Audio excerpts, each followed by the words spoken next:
네, 3월 7일 월요일입니다. 오늘도 아침 신문 살펴보겠습니다. 이현웅 아나운서가 주요 내용 정리했습니다. 어서 오십시오. 안녕하십니까? 네, 오늘 첫 번째 신문 보겠습니다. 대선 사전 투표율 역대 최고치로 나왔는데 좀 논란이 있었어요. 관련 기사들인 것 같네요. 그렇습니다. 부실 관리에 대한 논란이 계속 커지고 있고요. 신문 일면 제목들 모아봤는데 한국일보는 대혼란이라고 표현하면서 대선 불복에 빌미가 던져졌다라고 썼습니다. 예. 또 경향신문은 선관위가 확진자 투표 혼선으로 논란을 만들었다고 썼고요. 중앙일보는 이 투표함을 바구니를 투표함으로 썼던 거를 지적하면서 선관위발 최악의 사전 투표라고 했습니다.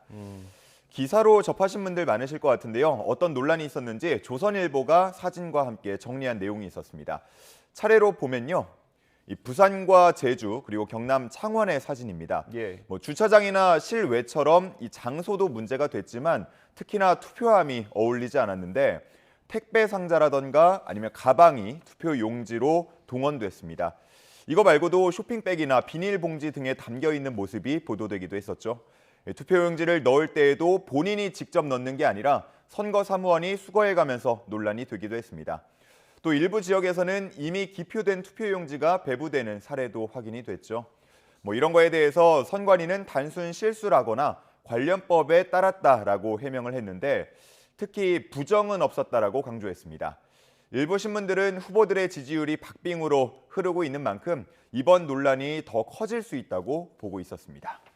네, 본투표가 있으니까요. 같은 논란이 반복이 되면 안 되겠습니다. 또 오늘 긴급위원회를 연다고 하니까 대책이 나올 것 같고요. 다음 선거 관련 기사 하나 더 있네요. 아래쪽에 있습니다. 네, 이게 어떤 기사입니까? 유권자 현황을 조사한 내용인데요. 지난 대선과 비교한 그래프도 함께 제시를 하고 있습니다. 우선 전체 유권자 수는 지난 대선에 비해서 조금 증가하는 모습이었는데요. 171만여 명 늘어난 4,419만 7천여 명 정도 된다고 합니다. 예. 정치권에서 중요하게 보는 거는 세대별 비중인데 지난 대선에 비해서 가장 크게 늘어난 건 60대 이상이었습니다. 무려 278만 명 정도가 늘었고요. 전체 유권자로 치면 29% 정도, 거의 30% 가까운 비율을 차지하고 있었습니다. 한편 그동안 캐스팅 보터로 꼽혔던 20대와 30대 그리고 40대까지 지난 대선에 비해서는 감소하는 모습을 보였고요. 여야는 이에 맞춰서 맞춤형 선거 전략을 끝까지 펼치겠다는 계획인데 먼저 민주당 관계자는 30대부터 50대까지 유권자의 투표를 독려하는 데 중점을 맞추고 있다면서 이 쇼트트랙 결승선 직전에 왜 날밀기죠. 예. 날밀기 하듯이 우호적인 유권자들을 투표장으로 이끌어내는 것이 관건이라고 이야기했습니다. 또 국민의힘 관계자는 그동안 이준석 대표가 이야기한 세대 포위론을 끝까지 이어간다는 계획이라고 했는데요. 20대 그리고 60대 이상 유권자의 지지를 결집해서 그 사이에 끼인 유권자들을 이끌어내겠다는 계획입니다. 과연 이런 세대별 증감이 대선에 어떤 영향을 미칠지도 주목됩니다. 네, 사실 저는 개인적으로는 20대가 어떤 성향을 보일지 굉장히 궁금합니다. MZ세대를 굉장히 많이 언급을 했잖아요.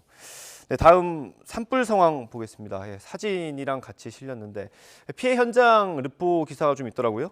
그렇습니다. 현장 목소리를 담은 기사들 몇 가지를 준비해 봤는데요.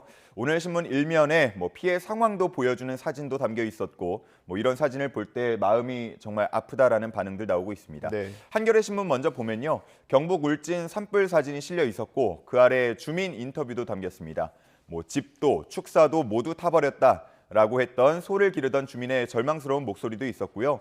벌통 250개가 사라지고 벌이 모두 죽고 재료와 기계도 모두 불타 사라졌다는 양봉업자의 울먹임도 있었습니다.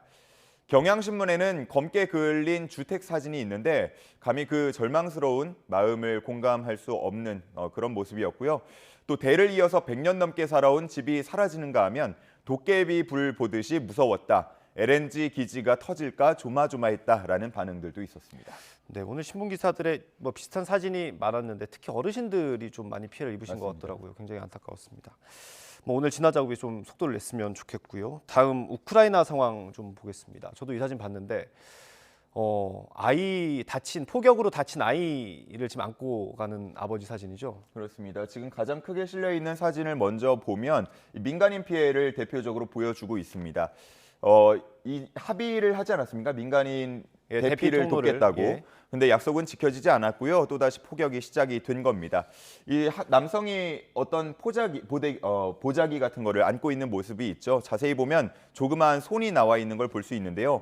생후 그러네요. 18개월 된 아이라고 합니다. 예. 이 아이가 덮고 있는 담요를 보면 피가 여기저기 묻어 있는 모습도 볼 수 있고요. 그 뒤에 어머니로 보이는 여성도 역시나 피투성이가 되어 있습니다. 아이는 끝내 숨졌다고 하는데요. 얼마나 무차별적인 공격이 이루어지고 있는지 볼 수 있는 사진이었습니다. 현재 러시아군은 피란민에게까지 발포하고 있다라는 주장이 나오고 있는 상황인데 피란민이 이용하는 다리를 폭격해서 일가족이 사망했다는 보도도 있었습니다. 예. 한편 해당 사진 옆에 보면 이 푸틴 러시아 대통령 사진이 있는데요. 여성들과 함께 사진을 찍은 모습 담겨 있습니다. 예. 세계 여성의 날을 기념하기 위해서 러시아 국영항공사 훈련센터를 찾아서 승무원들과 함께 찍은 사진이라고 합니다. 우크라이나에서는 러시아군이 11건의 성폭행을 저질렀다라는 증언도 나오고 있는 상황인데 그와 비교해보면 참 많이 대비되는 상황이라고 볼 수 있겠습니다. 네, 정말 안타까운 사진이 계속해서 나오고 있습니다. 이 사진이 정말 전 세계에 많이 퍼져서 러시아도 이 사진을 꼭 봤으면 좋겠습니다.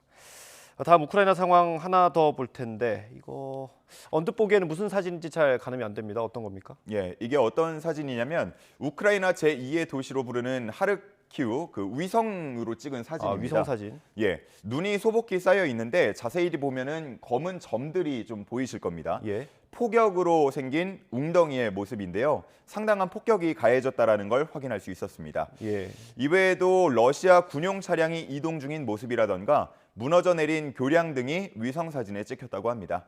이런 위성 사진은 과거에는 특정 정보 당국만 볼 수 있었는데 지금은 상업 위성이 많아지면서 전쟁 상황을 보여주는 모습들 투명하게 공개될 수 있다고 합니다. 예. 이렇게 투명해진 전쟁 정보로 인해서 국제사회가 러시아 군대를 감시할 수 있고 우크라이나에는 반전의 신무기가 되어서 도움이 되고 있다고 이 신문은 전하고 있었습니다. 예. 이 사진 말고도 앞으로 많은 사진들이 나올 수 있겠네요. 그럼. 그렇습니다. 네, 좀 더 기대를 해보겠습니다.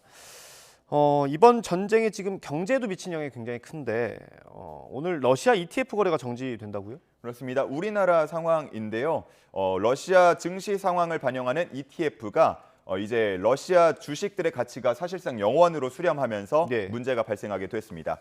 이런 상황에 누가 러시아에 투자하냐 이렇게 물을 수도 있겠지만 주식시장에는 그런 말 있지 않습니까? 공포에 살아 예. 이런 격언이 있듯이 하이리스크 하이리턴을 노린 투자자들이 있었습니다. 지난 2주 동안 러시아 관련 ETF 개인 순매수 금액이 700억 원을 넘었다고 하는데요.